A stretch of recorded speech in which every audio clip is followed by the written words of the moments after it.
Bob Carr, Maurice Yemma and Christina Keneally couldn't do it, but Barry O'Farrell is. The government's announced it's selling off the state's electricity generators, but it's stopped short of selling the poles and wires.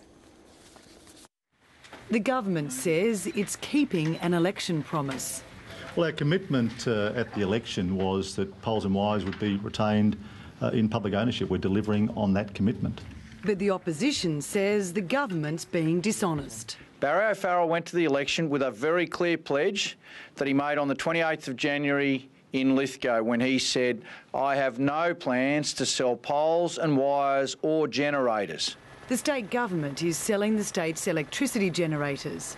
Last month, a report recommended the generator sell-off, but the government was left to decide on poles and wires. Barry O'Farrell says he wants to keep them under state ownership. The Greens say this is exactly what Labor wanted to do. This is the policy that brought down Maurice Yemma and Michael Costa. It's the policy that finally put the end to the last Labor government of Christina Keneally. It will do the same damage to the O'Farrell government. The union says it will cost jobs. But it certainly wouldn't surprise me that if we see a significant reduction in jobs, around 25% at least, in the power stations as a consequence of any sale. The generator sale is estimated to be worth $5 billion. If the poles and wires were sold, it could bring in a total of around $20 billion for New South Wales.